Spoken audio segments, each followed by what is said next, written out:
Hola, ¿qué tal? ¿Cómo están? Bueno, hoy estamos con un invitado de lujo. Se trata del único corresponsal de guerra de la televisión argentina. Él es Nicolás Casanseu. Yo lo voy a aplaudir porque para mí es una estrella. Gracias, sos muy amable. No, en serio. Gracias. Acá, a los que consideramos estrellas los aplaudimos, ¿viste? Así que... Estrellado más que estrellado. Bueno, ahora vamos a hablar de todo eso. ¿Por qué sos el único corresponsal de guerra de la televisión argentina? ¿Qué pasó? ¿Después vos no hay más? Pasó que cuando nosotros llegamos, los periodistas a Malvinas, el primer día que fue el 3 de abril, éramos 40, nos hicieron volver al continente, al día siguiente ya solo logramos llegar Daniel Mendoza y yo, y después iban llegando periodistas, hacían su nota y se volvían al continente. El general Menéndez les ofrecía alojamiento, pero decían que no, que tenían que volver. Nosotros, los pocos periodistas que estábamos ahí, decíamos, quédense, más divertido estar en patota. No, se volvían al continente. El corresponsal de Guerra de la Nación, Eduardo Smith de Canal 11, iban, tocaban y se volvían.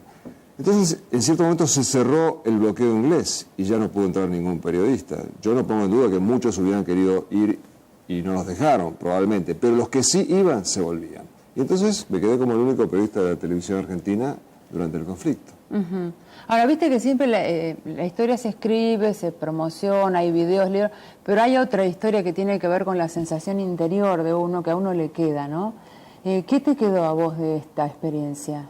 Bueno, lo que vos decís es muy cierto, además de que la historia la escriben los vencedores. Y en este caso, la historia de la Guerra de Malvinas la escribieron los ingleses y nosotros como loros repetimos versiones inducidas por los ingleses sobre los motivos del conflicto, etc. A mí lo que me quedó es que fue una gesta patriótica maravillosa desde el punto de vista de que unificó al pueblo argentino detrás de una causa noble y justa. En ese momento todo el mundo apoyó la recuperación de las islas, están los documentos gráficos y televisivos de la época para probarlo, y produjo una cantidad enorme de héroes, o sea, de gente que hace algo más que cumplir con su deber. Héroes que se jugaron por la nación, que es jugarse por todos nosotros, sin interés alguno.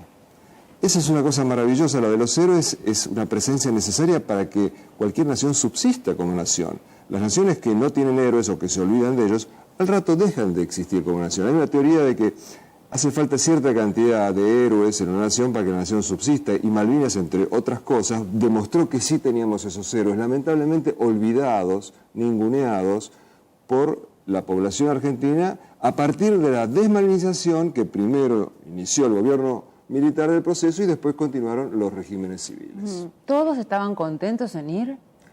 Mira, no sé si todos estaban contentos en ir, pero si vos ahora entrevistás a los conscriptos, la inmensa mayoría te dice que no los obligaron, que sintieron el orgullo de defender la soberanía y que volverían a ir. Ellos que ahora tienen 46 a 47 años, se indignan de que los sigan llamando los pobrecitos chicos de la guerra. Lo consideran una humillación. ¿No les importa perder el brazo, perder las piernas? Es que hay un fin superior que es la defensa de la soberanía. Por supuesto, nadie quiere perder el brazo, ni las piernas, ni nada por el estilo, pero si uno va a la guerra sabe que eso es parte de lo que le puede pasar. Sin embargo, no el patriotismo de los conscriptos, a los que presentaron como víctimas, el patriotismo hace, hoy en día, yo te invito que llames a conscriptos a hablar aquí a la mesa, por supuesto, no los grupúsculos ideologizados y victimizados, no, representantes de la gran masa de conscriptos, por ejemplo, el movimiento M28, los que genuinamente representan a la gran masa de conscriptos, y te van a decir la mayoría de ellos, porque yo lo leo en los foros de ellos, que volverían a ir, y volverían esta vez a jugarse a fondo. No se jugaron a fondo antes porque los generales nuestros no los empeñaron en combate.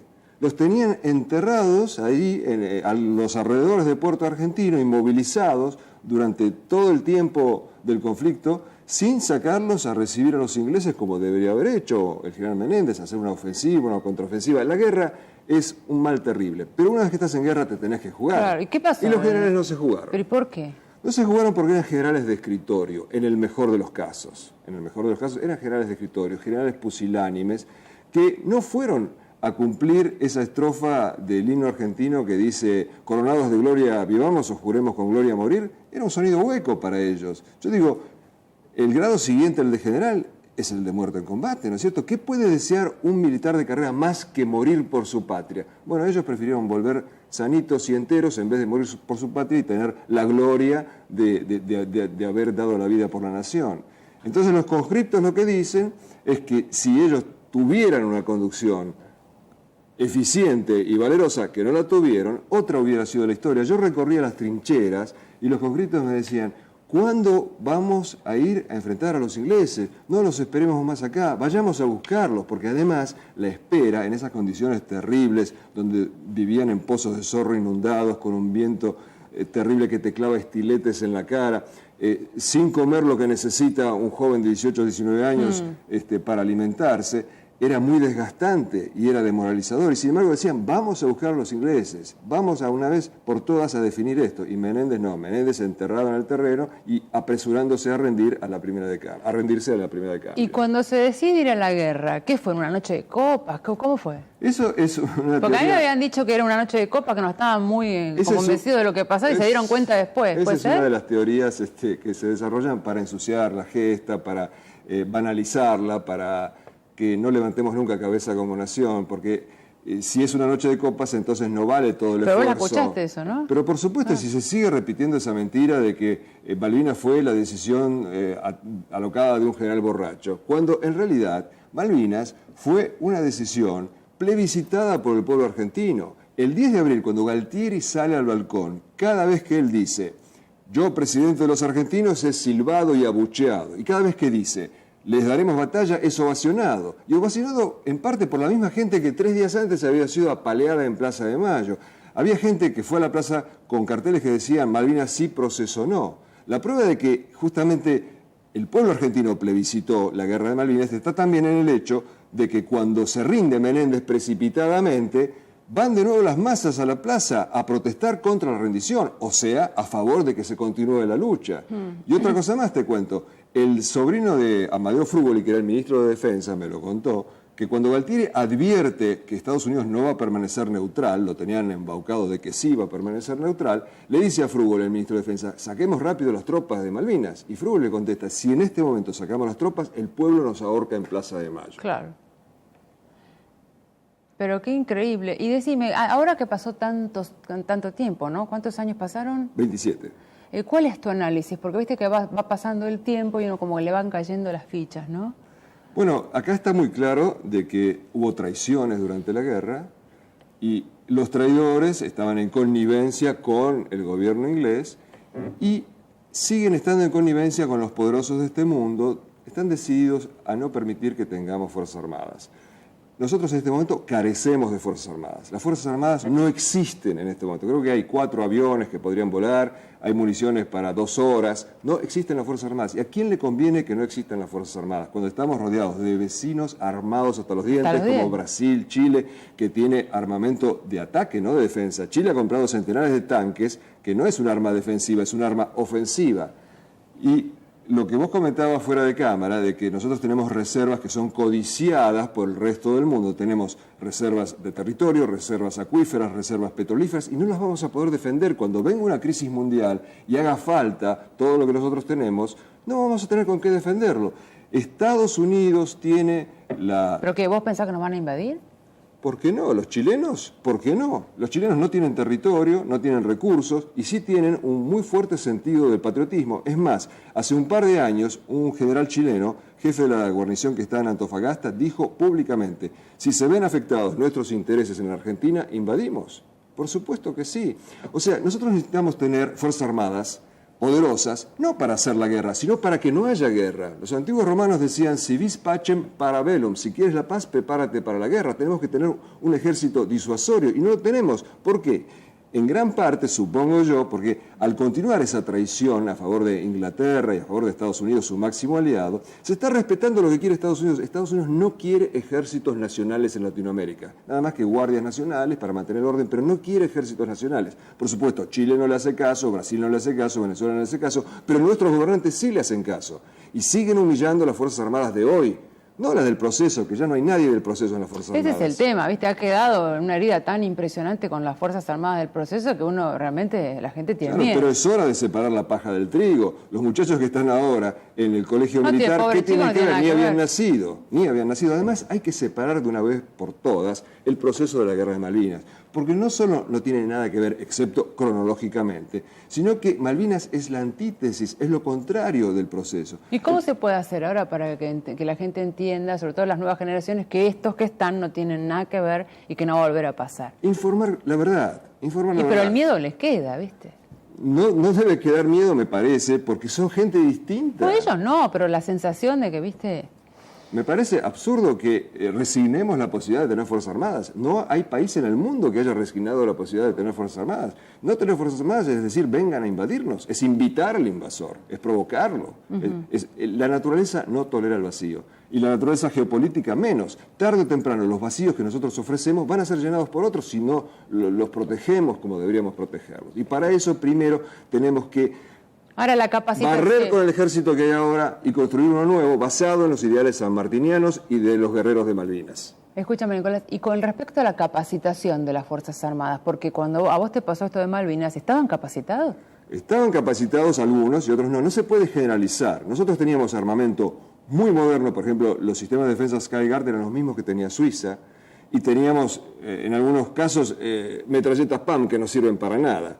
Pero en general el ejército argentino, si bien Argentina era una potencia, digamos, de cuarto orden como potencia militar, todavía muy por debajo de Inglaterra, potencia de primer orden apoyada por una superpotencia, fíjate que la guerra de Malvinas tuvo ribetes épicos porque con una Argentina potencia militar de cuarto orden enfrentamos a una de primer orden que era Inglaterra, apoyada por una superpotencia que era Estados Unidos, apoyada por la Comunidad Económica Europea, apoyada por varios países de Latinoamérica, de Oceanía y de Europa. Y les hicimos pasar un muy mal rato a los ingleses. Estuvieron a punto de perder la guerra, lo dicen ellos. Lo dicen ellos. En el documental de Discovery Channel, los jefes ingleses dicen que si Menéndez hubiera resistido un par de días más, si hubiera hecho la contraofensiva que ellos esperaban, estaban felices de que Menéndez no hizo la ofensiva que los hubiera obligado a cejar en sus esfuerzos bélicos porque no tenía más municiones y la flota había sido diezmada por la aviación argentina. Ahora, ¿viste lo que es la tecnología, no? ¿Ellos nos superan en tecnología o no? Por supuesto que nos superan en tecnología. ¿Y cómo se puede pelear contra alguien que te supera? Pero esto ya lo dijo Clausewitz, que era un genio de la teoría militar. En una guerra vence no el que tiene el armamento superior o la cantidad de hombres superior, sino el que tiene la voluntad superior. Ese gana. Fíjate Vietnam, un pequeño paisito al que Estados Unidos lanzó toda su maquinaria bélica y Vietnam derrotó a Estados Unidos. Nuestros generales no tuvieron la voluntad de vencer, que sí tenían nuestros pilotos, que se arrojaban contra esos buques que le ofrecían una muralla de fuego y que volando a ras del agua le ponían las bombas en el puente de mando, tenían 8 o 10 minutos de combustible para volver al continente, y lo hacían. Entonces, si nuestros pilotos hubieran sido los que comandaban las fuerzas de tierra, o nuestros tenientes y subtenientes que sí se jugaron en la guerra terrestre, otro hubiera sido el resultado. Pero qué raro que no tengan voluntad de vencer, ¿no?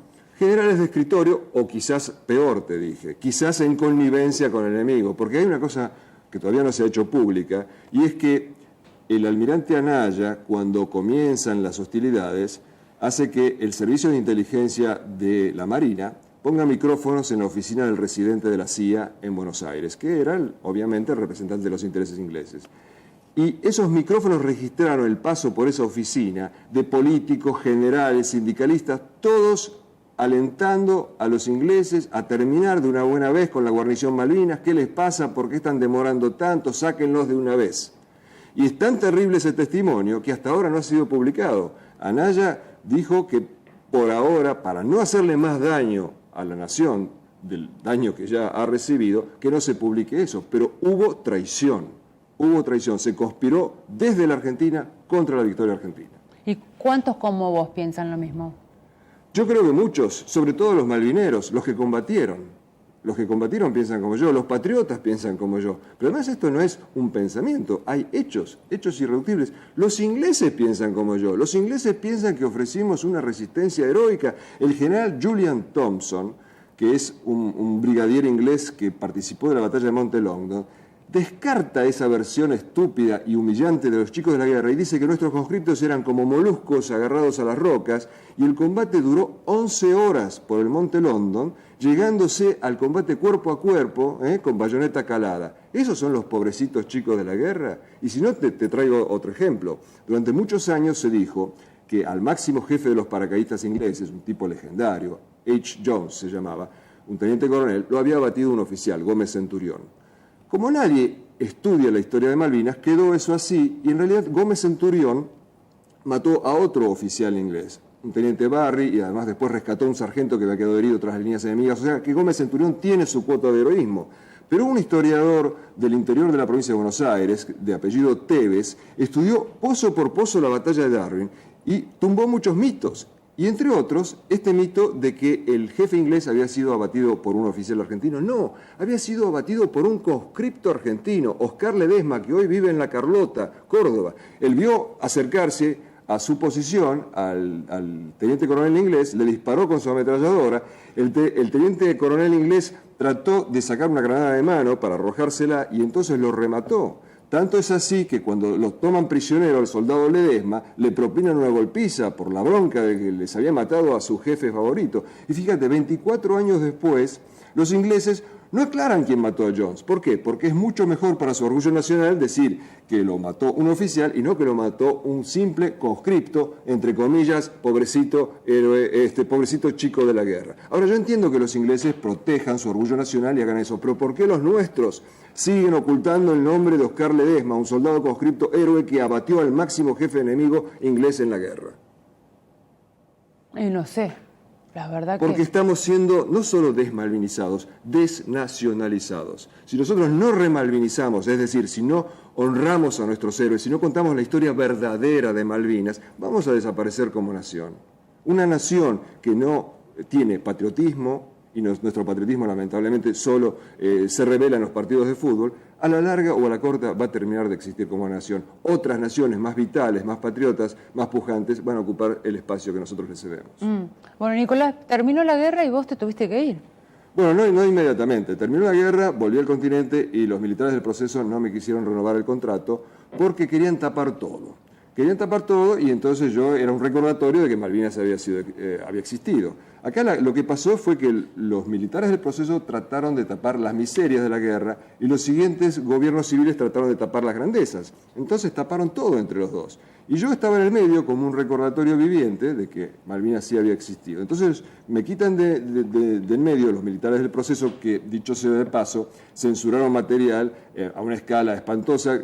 Yo calculo que el 95% de mi material nunca fue al aire, obviamente porque no les gustaba lo que yo estaba filmando. Y después hace lo mismo el gobierno civil, cuando el secretario de Cultura de Alfonsín, Carlos Gorostiza, acompañado del subsecretario de Cultura, Marcos Aguinis, me dicen a mí frente a frente, porque al enterarme de que estaba prohibido fui a ver, y me dicen, usted no tiene derecho a trabajar por haber sido la cara de Malvinas. ¿Y entonces qué hiciste? Bueno, salí, fui a varios diarios para denunciar que me habían prohibido. Uno de los pocos diarios que lo publicó fue Crónica, los diarios grandes se hicieron los osos. Le pedí a Mariano Grondona que me invitara a su programa para denunciar que había sido prohibido y no me quiso invitar. Y bueno, la situación de prohibido es muy terrible porque de repente todo el mundo te hace el vacío, el hueco. El teléfono deja de sonar y vos levantás el tubo a ver si está descompuesto el teléfono. La gente se abre, muy poca gente se queda al lado tuyo cuando te prohíben. Y bueno, empecé a buscar trabajo donde pudiera. Me ha dado trabajo Héctor Ricardo García, pero al rato le quitaron a él el Canal 2. Trabajé en ámbito financiero, conseguí una corresponsalía. Yo me resistía a irme del país. Ya había tenido 2 ofertas para trabajar aparte, en el siendo exterior. Tan nacionalista como sos, irte, ¿no? No, me Qué dolió dolor. muchísimo. Yo resistía a eso, pero finalmente ya después un hombre puede vivir sin nada, menos sin su trabajo. Necesita trabajar. Pero no pierdo las esperanzas de algún día poder volver para trabajar, vivir y morir en mi país. ¿Y te fuiste a Miami directamente? Sí, me fui a Miami porque me habían contratado para conducir el noticiero local en el Canal 51. Estuve allí varios años, después pasé a CNN y a la NBC y la nostalgia me trajo de vuelta por un tiempo, pero después la falta de trabajo me llevó de nuevo a Miami y aquí estoy, esperando la tercera, que por ahí es la vencida. Bueno, o sea que vos fuiste prohibido por los militares. Y prohibido por los gobiernos civiles, o sea, el gobierno del doctor Alfonsín en un principio, y esto con altibajos, esa persecución se ha ido reproduciendo durante 27 años. ¿Por qué te va a prohibir Alfonsín si era democrático? Bueno, Alfonsín tenía, esa es mi opinión, la explicación a tu pregunta, un odio muy grande hacia Galtieri, porque poca gente sabe que hubo una camada del liceo militar donde estaban juntos Alfonsín, Galtieri, Arguindegui y Anaya. Entonces había como una rivalidad entre Alfonsín y Galtieri. Parece que Galtieri trataba mal a Alfonsín y Arguindegui lo defendía. Y esa relación de odio por un lado y de amor por el otro se prolongó por espacio de décadas, porque cuando Arguindegui deja de ser ministro del Interior, asume Alfonsín después, Alfonsín juzgó a todos los militares de mucho rango y a otros que no lo eran, y no a Arguindegui, que era el ministro del Interior. O sea, si hubo un máximo responsable de la desaparición de personas, es el ministro del Interior. Nunca fue convocado, molestado, juzgado o nada. ¿Por qué? Porque era amigo personal de Alfonsín. Al mismo tiempo que Galtieri era como un enemigo personal. Entonces, Alfonsín tenía un encono muy grande contra Galtieri y eso lo llevó a la guerra de Malvinas, porque supongo que en su fuero interno sabía que Galtieri, mal o bien, pasó a la historia con la toma de Malvinas, aunque yo considero que su comportamiento dejó mucho que desear desde el punto de vista militar. Y entonces Alfonsín siempre compitió con Galtieri. Fíjate que él quería entrar en la historia de alguna manera y entonces piensa en que lo mejor será mudar la capital a Carmen de Patagones Viedma. Ese fue un proyecto de él, como para pasar a la historia de que él había cambiado la capital. Y se le escapa una frase, cuando lo critican y le dicen que eso sería demasiado caro, él contesta, bueno, la guerra de Malvinas también salió cara. Seguía compitiendo con Alfonsín. Pero tío, que sos uno de los pocos que piensa así, ¿no? No, ¿vos te crees que yo esto lo invento? No, yo no. me informo, hablo con la gente, me entero de cosas y hago mi análisis. Pero viste que en las últimas semanas se ve como que Alfonsín era un poco menos que un prócer. Bueno, nosotros... Nadie se anima a hablar así. Nosotros, lamentablemente, nosotros amamos solamente a los muertos. Alfonsín ahora es un santo. San Martín es ahora un santo, pero San Martín era odiado en Buenos Aires a tal punto que una vez que vino en un barco ni se bajó, se tuvo que volver al exilio. San Martín no se murió de hambre en Francia porque el gobierno del Perú le pasaba una pensión. Nosotros lo odiábamos. Ahora, cuando se murió, es un héroe. Eso se repite siempre en la historia argentina. Bueno, y junto con vos, ¿quién más fueron prohibidos? Bueno, hubo una serie de gente que fue prohibida. Fue prohibida Pinky, fue prohibido, o por lo menos fue de alguna manera atacado el mismo director de Crónica, Héctor Ricardo García. Hubo una lista de gente que no podía trabajar. ¿Bajo el gobierno de Alfonsín? Sí, por supuesto que sí. Bueno, contanos un poco esto de los héroes truchos, porque viste que no todo el mundo que dice ser héroe es un héroe de Malvinas. ¿Qué hay, como una interna entre estos? No, simplemente una vez más la desinformación, o sea, hay gente que no tiene escrúpulos y esa falta de escrúpulos coincide con una necesidad ideológica del gobierno de turno. Entonces se infla esa gente porque conviene a los intereses ideológicos del poder. El caso más claro es el del soldado Edgardo Esteban, que se ha convertido en el referente del tema Malvinas. O sea, en todos los aniversarios, en todos los viajes, siempre está Edgardo Esteban como el máximo referente de este tema. Cuando en realidad Edgardo Esteban, un soldado del grupo de artillería aerotransportado 4, nunca combatió, no solo nunca combatió, sino que en la mayoría de los días del conflicto ni siquiera vivió en el pozo de Zorro inundado, inmundo con sus compañeros, sino que acomodado con su oficial dormía en una cama, en una casilla. Además, lo más terrible de todo, es que se negaba a hacer las guardias, y como estaba acomodado con su oficial, se lo permitían. Y una de las últimas noches del conflicto volvió a negarse a hacer la guardia.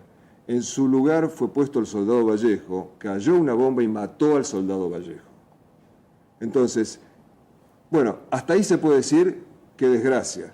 Pero este hombre, en vez de callarse la boca, salió a ensuciar a sus compañeros. En su película Iluminados por el Fuego, él muestra a sus compañeros como una bola de inútiles, miedosos, que se hacen pis y caca encima. O sea, de alguna manera él universaliza su propia experiencia.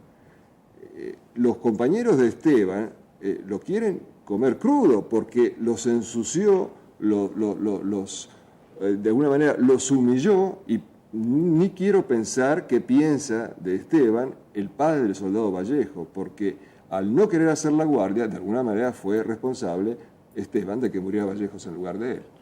Y cuando van a hacer los actos y van y lo condecoran y lo aplauden, ¿nadie le dice nada? Bueno, no creo que él se pueda acercar a ningún acto de combatientes, de reales combatientes. No se va a acercar, no va a tener las agallas de acercarse. Porque basta con entrar a los foros de los combatientes y vas a ver que si hay un hombre odiado por ellos es este fraude que es Edgardo Esteban. ¿Vos tenés contacto con la gente de Malvinas? Permanentemente, ¿sí? Yo me hermané con ellos en Malvinas y esa hermandad perdura en el tiempo. ¿Y cómo están ellos hoy? Porque la parte económica, bueno, tendrán un subsidio, pero la parte emocional, ¿qué hacen todos los días de su vida? Porque viste que también darse manija con el tema, ¿no? Pero es que no es darse manija, están muy afectados, muchos de ellos psicológicamente. Ya lo sé. ¿Pero por qué? Porque dicen que toda persona que tuvo una guerra, de alguna manera siente el síndrome de estrés postraumático. ¿Qué te parece? Entonces, ¿qué hace falta? Cuando vuelve de la guerra hay que darle contención. A ellos, a los conscriptos argentinos, los devolvieron al continente escondidos, los metieron en una suerte de campos de concentración y entre gallos y medianoche los mandaron a sus casas como si nada hubiera pasado. No les dieron el recibimiento que merecían, con el cual soñaban en Malvinas, que a mí me decían, bueno, el desfile que nos vamos a mandar. Pasaron 27 años y no hay ni siquiera posibilidades de que haya tal desfile. Entonces, el sufrimiento de la guerra y después el desprecio de la sociedad, impulsada por el gobierno, por supuesto, donde se los ninguneó, se los discriminó, no se les dio trabajo, se les decía, ustedes perdieron la guerra, cuando en realidad la guerra la perdieron los generales. Y estuvieron varios años, todo el gobierno de Alfonsín, sin ningún tipo de ayuda ni contención. Recién con el siguiente gobierno les dieron una pequeña pensión, muy pequeña. Bueno, ahora está solucionado el tema económico, la pensión es suficiente para vivir una vida digna, pero las heridas del alma necesitan otra cosa. ¿Y cómo se cura eso? Necesitan que dejen de decirles que son los pobrecitos chicos de la guerra, que fueron obligados a ir a completar la loca aventura de un general borracho, y decir la verdad, fueron combatientes de una gesta nacional que todo el pueblo plebiscitó, se jugaron de manera digna, lo reconocen los propios ingleses y no lo reconocen acá en la Argentina. O sea, acá hacemos películas donde el soldado de Malvinas se hace pis y caca. Yo digo, Vietnam, que fue una guerra perdida por los Estados Unidos, han hecho centenares de películas, en ninguna de ellas se hace pis y caca el soldado. O sea, es una aberración, es una humillación que estemos todo el tiempo dándole manija a esto de los soldados pobrecitos, y con eso se les rompe el espirazo de la autoestima. Claro. Se han suicidado, según las organizaciones de excombatientes, se han suicidado entre 300 y 400, pero yo conozco gente que se ha intentado suicidar 2 veces, y lo puede intentar la tercera o la cuarta. O sea, la sociedad argentina tiene que apurarse con ese reconocimiento histórico, porque se está cometiendo un crimen, se está permitiendo que esa juventud que defendió la soberanía avance hacia el pozo de la depresión y el suicidio. Hay que salvarlos de la muerte. Por eso te pregunto, ¿qué podemos hacer nosotros? Como personas individuales, acercarse a un combatiente, palmarle la espalda, aplaudirlo, decirle gracias por lo que hiciste. Como gobierno se podrían hacer muchas cosas, pero yo no veo que un gobierno que pasa el 2 de abril en Londres vaya a hacer algo. O un gobierno cuyo expresidente, el expresidente Néstor Kirchner, en una entrevista con The Guardian, un diario inglés, calificó el 2 de abril como una cobarde agresión de los argentinos. ¿Cómo cobarde? El capitán Giaquino tenía orden de no tirar contra los ingleses y entró a la Casa de la Gobernación sabiendo que no podía defenderse y obligó a rendirse al gobernador al precio de su propia vida. ¿Eso es cobardía? O cuando se habla de agresión, uno agrede cuando vulnera los derechos de otro. Entonces, ¿acaso el expresidente piensa que los derechos están del lado de los ingleses? O hace muy pocos días dijo que lo de Malvinas se hizo a espaldas del pueblo. A espaldas del pueblo. Yo los invito a que vean, porque los archivos nuestros están todos destruidos, pero que vean la República Perdida 2, donde están las tomas de la cantidad de gente que inundaba Plaza de Mayo.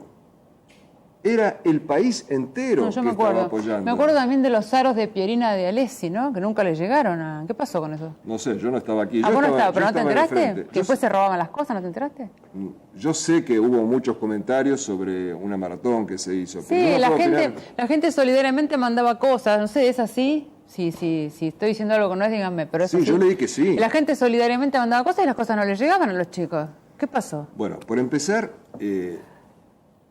las cosas tengo aparecían los entendido, chocolates, por ejemplo, en los con kioscos. cartas, Sí, etcétera. con cartas y los vendían en un kiosco en cualquier ciudad del Lo que sur. tengo ¿viste? entendido es que no pasaban de Comodoro Rivadavia, por una cuestión muy simple. Había un bloqueo inglés que burlaban nuestros aviadores en los Hércules y en algunos aviones de la Fuerza Aeronaval.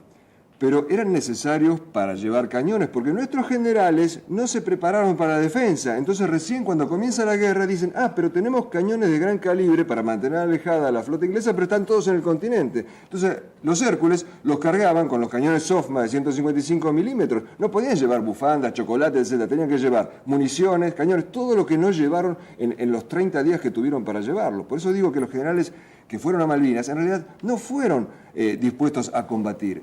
Creyeron que era un amague, no conocían la historia inglesa. A mí me pasaba caminando en las trincheras que me decían los oficiales, bueno, ¿esto cuando se arregla? Belaúnde de Terry, la ONU, y yo decía, olvídate. ¿Viste las fotos en la tapa de la revista Gente, donde los nuestros están apuntándole la cabeza a un inglés tirado en el suelo? Eso los ingleses lo limpian con sangre, prepárate para la pelea. Los altos mandos pensaban que con una amague resolvían, y no, vino la guerra y ellos no se habían preparado, por eso hubo tanta improvisación. ¿Y la parte afectiva familiar de cada uno de ustedes, cómo quedó? Bueno, por supuesto que las familias sufrían porque no sabían si íbamos a volver muertos o vivos desde ya. Lo bueno que había, de alguna manera accesible, quizás no para todos, era que se había permitido que se hablara sin cargo por teléfono desde Puerto Argentino, por radio, teléfono de Puerto Argentino, a los familiares. Y muchas veces, además, nosotros los civiles que andábamos por allí, recogíamos pedidos de soldados que decían, llama a mi casa y decirle que estoy bien, y tratábamos de transmitir cierta noticia que pudiéramos dar de sus seres queridos. Además tratábamos, por supuesto, de filmar a la mayor cantidad posible de conscriptos, porque a ellos los hacía felices verse filmados, porque imaginaban que los podrían ver en sus casas. Y solo cuando vuelvo al continente, porque imagínate, no había televisión satelital, no tenía retorno, me entero que el 90-95% de lo que filmamos nunca fue al aire. Y quizás porque en el medio de la guerra recibí una orden transmitida por Horacio La Rosa, que era mi productor, donde me dijo, no podés filmar más soldados conscriptos. ¿Por qué? Le digo yo. Porque no tenemos que subrayar que tenemos soldados bisoños. Y para esta altura ya todo el mundo sabía que teníamos soldados bisoños. Y yo seguí filmando conscriptos, primero por una cuestión ética, profesional, y segundo porque a los soldados los hacía felices ver que nosotros anduviéramos por las trincheras filmándolos o sacándoles fotos, porque pensaban que podrían verlos sus seres queridos. ¿Y vos, tu historia personal, estabas casado en ese Sí. momento? ¿Y con tu mujer? ¿Qué pasó? Bueno, mi mujer en ese momento decía que yo me volviera, yo no me iba a volver ni loco. Porque viste que las mujeres vemos las cosas diferentes, ¿no? Yo, donde hay violencia y guerra, por más nacionalismo que haya, yo no a la guerra, ¿viste? Porque primero está el corazón, los afectos, la familia. Me cuesta dejar un hijo que lo maten por una bandera. La verdad, si eso es ser antinacionalista, seré antinacionalista. No es por una bandera, es por amor. No, pero a una bandera. primero es el amor a un hijo, ¿viste? Yo no entregaría nunca a un hijo para que gane un patriotismo, porque la verdad, ¿viste? La parte afectiva me parece fundamental en la vida de la gente. Pero bueno, es mi visión. Por eso te digo, ¿tu mujer lo entendía esto? No, ella quería que yo me volviera y mi hijo mayor me decía, pero papá, tomate un Mirage y venite a Buenos Aires. Pero yo no iba a dejar eso por nada del mundo. Profesionalmente es la experiencia más rica que puede tener un reportero. No, y además, en ese momento vos estabas en Pero tu además carrera. era nuestro país que estaba en guerra. Encima era una causa noble y justa. Pero viste que los hombres y las mujeres pensamos diferente. Por supuesto, afortunadamente. No sé, claro, vos lo ves con tu mente masculina y los soldados también, pero a nosotras nos cuesta mucho entender eso de que se van a la guerra porque nos quieren más que nosotras. Es terrible. Pero es que es una cuestión de amor, es un amor a la patria que somos todos nosotros, es un amor al prójimo. Mira, en el Evangelio, si no me equivoco de San Juan, hay una frase donde dice que no hay amor mayor que el que da la vida por sus amigos. Y nuestros combatientes daban la vida por sus amigos. Sí, eso es verdad. Es verdad. Aparte, si donde manda el corazón no manda otra cosa, ¿viste? Si tu corazón te indica eso, está bien. Bueno, Nicolás, contame este CD. Bueno, a la vejez acné, empecé a escribir letras de canciones y un joven cantante de Sunchales, muy talentoso, Carlos Longoni, las canta. Me fueron brotando. Una noche, hace muchos años, en una noche de insomnio, escribí una letra, traté de que la cantara algún cantante famoso, por supuesto no se interesó, y conocí a Carlos Longoni, que tenía 8 años durante la Guerra de Malvinas, pero que está imbuido de esa mística, de ese respeto profundo por los combatientes, Y entre los dos sacamos este CD que es Quijotes de Malvinas. Y te aseguro que pega porque se canta con el corazón y se ha escrito con el corazón. Inclusive te cuento la anécdota de que a Longoni lo criticaron en un medio de prensa y le dijeron, pero estás exaltando la muerte. Y dice, no, estoy exaltando a nuestros héroes, y si pudiera le escribiría una canción a cada uno de los 10.000 hombres que estuvo allí. Mira vos. Bueno, para todas las personas que quieran el CD, ¿de dónde tienen que escribir? Bueno, pueden hacen para escribir, por conseguirlo? ejemplo, a carloslongoni@hotmail.com. Bueno, ustedes seguramente van a tener ahora en el graph el mail para las personas que quieran este CD y son apasionados, porque la verdad hay muchísima gente apasionada con la causa Malvinas. Es increíble. Es una causa nacional. Claro, sí. Es una causa limpia, noble, justa. Por eso, por ahí quieren el CD y la mejor manera es mandando un mail, ¿no? Bueno, ¿y qué sueños te quedaron por cumplir? Nicolás Hombre, olvídate del corresponsal de guerra. Bueno, de escribir los libros que me falta escribir. Vos sabés que todo periodista quiere escribir sus libros, casi nunca termina escribiéndolos. Yo he publicado 2 libros, pero me quedan algunos en el tintero, me gustaría escribirlos. Me gustaría hacer una película de Malvinas, porque las que se hicieron hasta ahora son abyectas, realmente. Lo que me sobran son proyectos. Me gustaría volver a Malvinas, pero no que me sellen el pasaporte, aunque respeto profundamente a los combatientes que van allí para restañar sus heridas de la psique y que van y necesitan ese reencuentro con su pasado bélico. O los caídos, los familiares de los caídos que van a rezar a las tumbas de sus seres queridos. Yo respeto profundamente eso, pero yo en lo personal no siento ganas de ir a Malvinas mientras no flamee una bandera argentina allí, o mientras no sea en un lanchón de desembarco. ¿Ni siquiera para ir a ver el territorio? No. Al precio de que me sellen el pasaporte, no.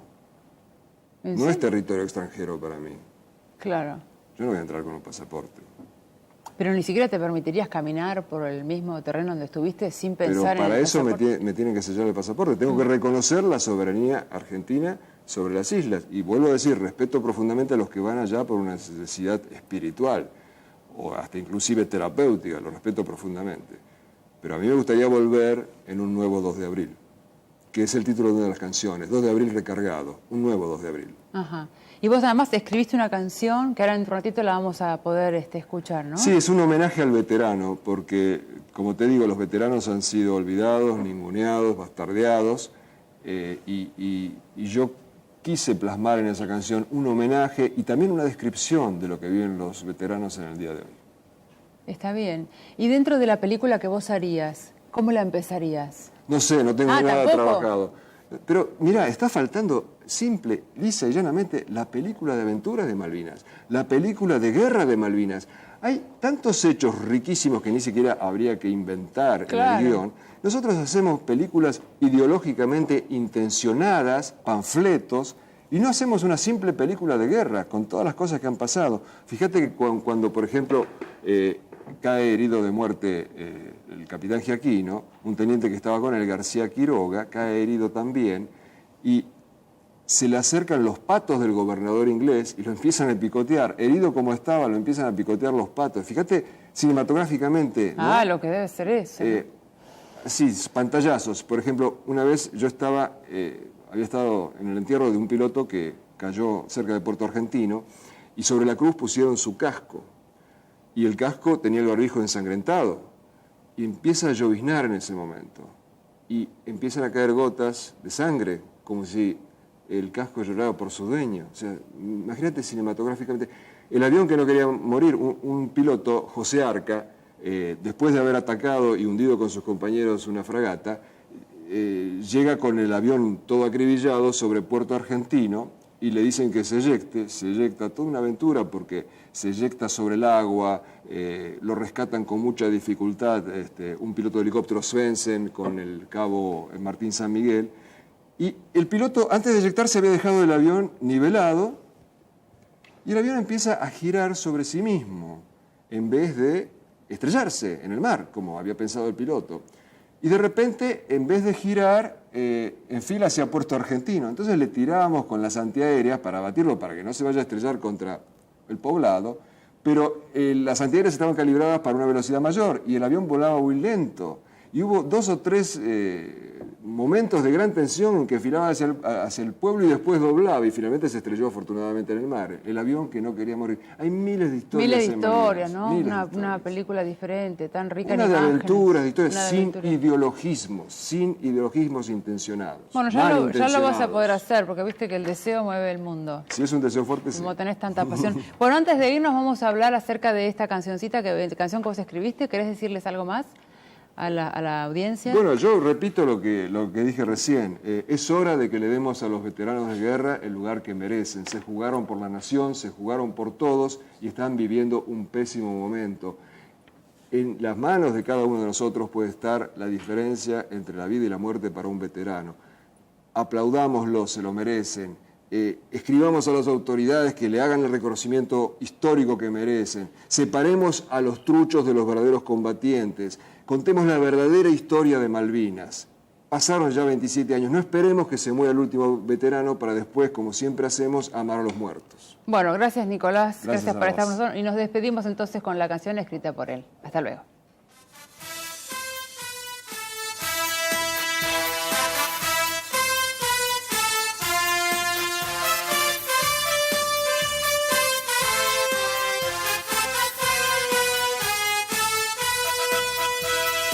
Patria tan bella y cruel, cada año en el 2 de abril se da cita quien sin timonel dio a los anglos respuesta viril.